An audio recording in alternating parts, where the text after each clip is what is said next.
جی بتائیں جب ہم صحابہ کے بارے میں بات کرتے ہیں نا تو ہم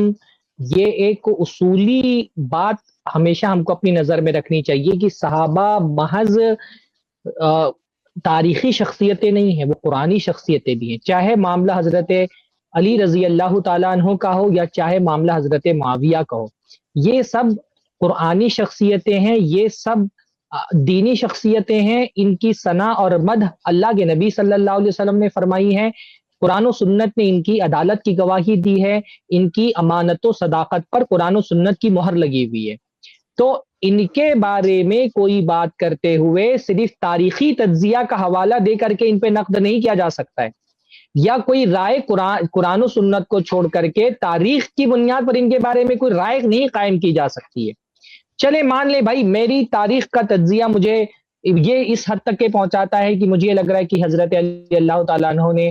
غلط کیا، تاریخ پڑھ کر کے ان کو حضرت عثمان کے قاتلوں سے بدلہ لینا چاہیے،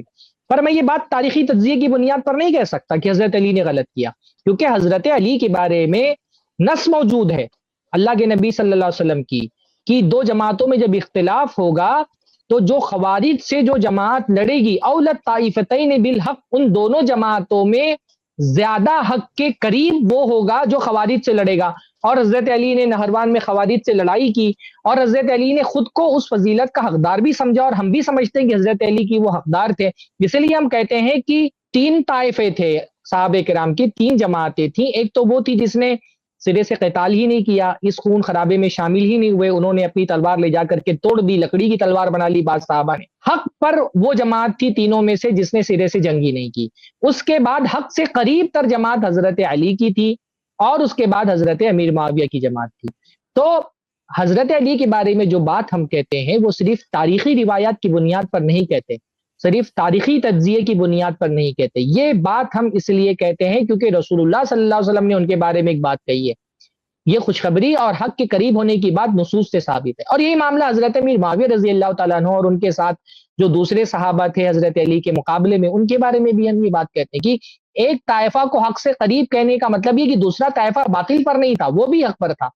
پر اتنا نہیں تھا جتنا حضرت علی تھے،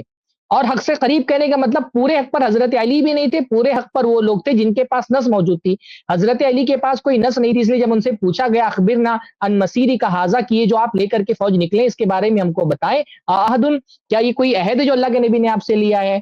یا آپ کی رائے ہے؟ تو انہوں نے فرمایا نہیں، یہ صرف میری رائے ہے۔ جبکہ جو دوسرے صحابہ تھے جنہوں نے سرے سے جنگ نہیں کی تھی ان کا یہ موقف تھا کہ بھئی ہمارے پاس اللہ کے نبی صلی اللہ علیہ وسلم کی وصیت ہے۔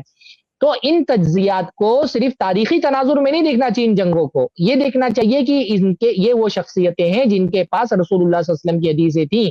یہ قرآنی شخصیتیں ہیں، یہ دینی شخصیتیں ہیں، ان پر بات کرتے ہوئے صرف خالص مورخ کی نظر سے ان پر نظر نہیں رکھنا چاہیے۔ اسی لیے تو ہم لوگوں سے کہتے ہیں بھائی چھوڑ دو یہ سب چیزیں، بات ہی مت کرو، کیونکہ آدمی جب بات کرنے پر آتا ہے نا تو کہیں نہ کہیں تاریخ کے تجزیے میں اس سے غلطی ہو سکتی ہے۔ بھائی اللہ تعالیٰ نے دین کی حفاظت کی ذمہ داری لی ہے، تاریخ کی حفاظت کی ذمہ داری نہیں لی ہے۔ ممکن ہے ان تاریخی واقعات کا کوئی پہلو ایسا روایت نہ ہوا ہو جو پہلو اگر آپ کے سامنے ہوتا تو آپ تاریخی تجزیے میں جس نتیجے پہ پہنچے اس کے علاوہ کسی اور نتیجے پہ پہنچتے۔ تو تاریخی تجزیہ ہم اپنے علم اور اپنے تجربے کی بنیاد پر کرتے ہیں،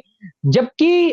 قرآن و سنت کی بنیاد تو اللہ تعالیٰ کا علم ہے۔ تو ہم اپنے رائے اور تجزیے کو اللہ تعالیٰ کے علم سے افضل کیسے قرار دے سکتے ہیں اور اللہ تعالیٰ کے علم پر کیسے ترجیح دے سکتے ہیں؟ اس لیے چاہے یہ اس قسم کے ناسبی افراد ہوں جو حضرت علی کے خلاف بد زبانی کرتے ہیں، یا اس قسم کے رافضی ہیں جو حضرت طلحہ، زبیر، حضرت معاویہ اور حضرت عائشہ پر زبان تان دراز کرتے ہیں، ان دونوں کے لیے ہمارا ایک ہی جواب ہے کہ بھائی یہ شخصیتیں یہ تاریخی شخصیتیں نہیں ہیں، لہٰذا تاریخ کا تجزیہ کر کے ان پر کیچڑ نہیں اچھالا جا سکتا ہے، اپنی زبان کو بند رکھنے میں ہی بھلائی ہے۔ اور قرآن و سنت کو جیسے ہم دین کے سارے معاملات میں قرآن و سنت ہی کو فالو کرتے ہیں، تو ان شخصیتوں کے بارے میں کوئی بات ہم کو کہنی ہو تو ہم اپنی رائے سے نہیں قرآن و سنت پر۔ اس لیے میں بار بار ایک جملہ ہر اسٹریم میں ہر سال کہتا ہوں، صحابہ کے بارے میں رائے نہیں ایمان، ہم کو ایمان رکھنا ہے ان باتوں پر جو اللہ اس کے رسول نے بتائی ہے، کوئی رائے نہیں قائم کرنا ہے اپنی تاریخی تجزیے کی بنیاد پر۔ میں صحابہ کے بارے میں بات کہتا ہوں کہ صحابہ پر رائے نہیں ایمان، ان کے بارے میں کوئی رائے نہیں رکھنی ہے کہ میرا تاریخی تجزیہ اس نتیجے پہ پہنچا ہے،